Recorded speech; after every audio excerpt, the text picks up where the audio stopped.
kembali lagi bersama saya Sania dalam Market Analysis yang menghadirkan informasi mengenai rekap serta prediksi kondisi market terkini. Dan seperti biasa, langsung saja kita mulai dari kategori yang pertama, yaitu Forex. Pasangan Euro USD memulihkan beberapa kekuatan setelah mencapai titik terendah di sekitar 1.0149 pada awal hari dan terus diperdagangkan di bawah ambang 1.0200 setelah upaya yang gagal untuk mengatasi level tersebut. Ketua DPR US Nancy Pelosi akhirnya meninggalkan Taiwan. China telah merencanakan latihan militer di sekitar Taiwan selama 3 hari ke depan dan dapat mengambil tindakan tambahan yang semakin merusak hubungan antara China dan US. Kita beralih ke pasangan USD/JPY. Pasangan USD/JPY menangkap tawaran beli baru di dekat sekitar wilayah 132.30 sampai 132.25 dan terus naik kembali lebih dekat ke tertinggi mingguan yang ditetapkan pada awal hari Rabu ini. Pasangan ini saat ini diperdagangkan di sekitar area 133.65 sampai 133.70 yang naik hampir 0.40% untuk hari ini dan didukung oleh kombinasi faktor. Kenaikan lebih lanjut dalam imbal hasil obligasi Treasury US didukung oleh pernyataan hawkish semalam bersama dengan obrolan dorongan risk on merusak safe haven Jepang dan mendorong USD/JPY lebih tinggi dari hari kedua berturut-turut. Kita beralih ke pasangan GBP USD yang turun menuju 1.2100 memudarkan momentum pemulihan dolar US rebound dengan imbal hasil karena investor tetap berhati-hati di tengah kekhawatiran resesi dan menjelang data NFP yang kritis. BOE menaikkan suku bunga sebesar 50 BPS pada hari Kamis lalu, tetapi memperkirakan resesi pada kuartal keempat di 2022 ini.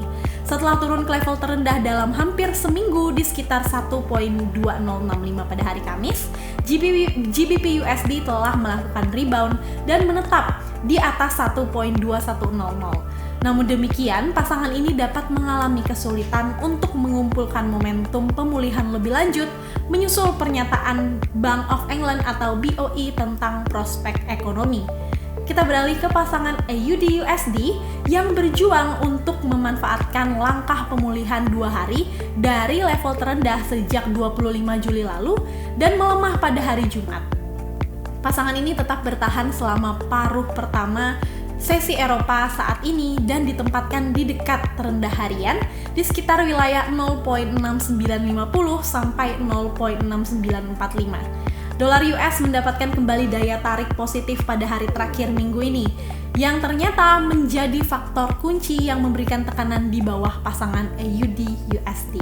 Kita beralih ke kategori metals, XAU USD. Data kilat CME Group dalam pasar berjangka emas mencatat open interest membalikan 4 penurunan harian berturut-turut dan naik sekitar 2.500 kontrak pada hari Kamis lalu. Di sisi lain, volume menyusut untuk sesi kedua berturut-turut, kali ini hanya 870 kontrak. Harga emas memperpanjang pemulihan baru-baru ini pada hari Kamis di tengah meningkatnya minat terbuka. Terhadap itu, logam mulia tetap berada di jalur untuk mengunjungi kembali area utama di level sekitar 1.800 US dollar. Kita beralih ke futures WTI. Harga minyak mentah WTI tetap tertekan pada level terendah dalam 6 bulan karena kekhawatiran perlambatan ekonomi menggantikan krisis geopolitik. Emas hitam jungkat-jungkit di sekitar 87.20 sampai 30-an setelah menyegar level terendah multi hari dengan angka 87.18. Pasokan energi turun selama 4 hari terakhir berturut-turut untuk mencetak terendah 6 bulan pada hari sebelumnya karena statistik beragam dari ekonomi utama bergabung dengan tindakan kebijakan moneter yang agresif untuk menyoroti kekhawatiran resesi. Kita beralih ke kategori stok. Walmart membuat gelombang di dunia korporat yang merupakan tanda terbaru dari kekuatan ekonomi makro yang saling bertentangan. Pedagang saluran massal berencana untuk memberhentikan sekitar 200 orang di antara tenaga kerja perusahaannya, menurut sumber yang mengetahui situasi tersebut.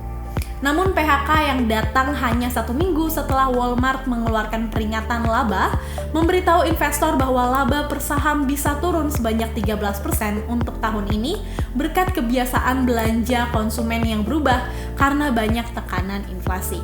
Saham Walmart lebih rendah 4,93 atau minus 3,78%, ditutup di harga 125,57 pada hari Kamis lalu. Selanjutnya kita beralih ke WFC.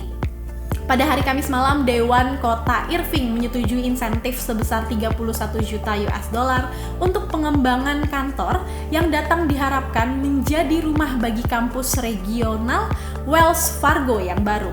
Saham WFC melemah 0,82 atau minus 1,88%, ditutup di harga sekitar 42,77 pada Kamis pekan lalu. Selama berturut-turut mengatakan bahwa Wells Fargo atau WFC menargetkan ratusan ribu kaki persegi ruang kantor untuk menampung ribuan pekerja. Akhirnya memilih opsi build to suit di pinggiran Dallas Irving setelah menjelajahi utara Texas.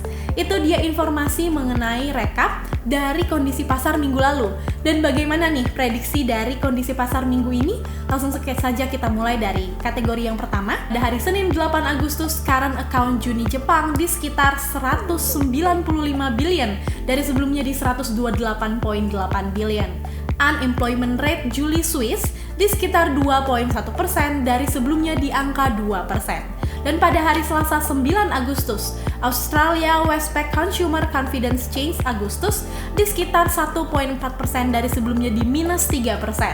Australia Westpac Consumer Confidence Index Agustus di sekitar 85 dari sebelumnya di 83,8. Dan Australia NAB Business Confidence Juli di sekitar 2 dari sebelumnya di angka 1. Dan pada hari Rabu 10 Agustus, inflation rate year over year Juli China di sekitar 2,5% dan angka ini masih sama dengan angka sebelumnya. Inflation rate month over month Juli China di sekitar 0,1% dari sebelumnya di 0%. Inflation rate year over year final Juli Jerman di sekitar 7,5% dari sebelumnya di 7,6%. Inflation rate month over month final Juli Jerman di sekitar 0,9% dari sebelumnya di 0,1%. Dan US inflation rate month over month Juli di sekitar 0,4% dari angka sebelumnya di 1,3%. Dan pada hari Kamis 11 Agustus, Australia Consumer Inflation Expectation Agustus di sekitar 6,2% dari sebelumnya di 6,3%. US PPI month over month Juli di sekitar 0,8% dari sebelumnya di 1,1%. US Core PPI month over month Juli di sekitar 0,1% dari sebelumnya di 0,4%. Dan US Initial Jobless Claim di sekitar 258K dari sebelumnya di 260K.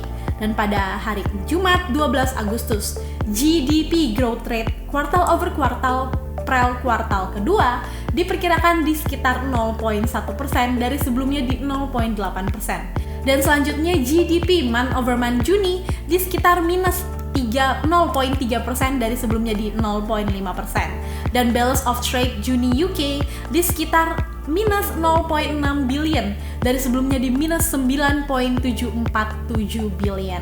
Dan yang terakhir, data dari US Michigan Consumer Sentiment Pral Agustus di sekitar 51,3 dari sebelumnya di 51,5. Itu dia prediksi dari kondisi pasar minggu ini. Dan untuk Maxian yang ingin mengetahui detail informasinya atau update current news, bisa langsung mengunjungi sosial media kami ya. Saya Sania, pamit undur diri, sampai jumpa Maxian.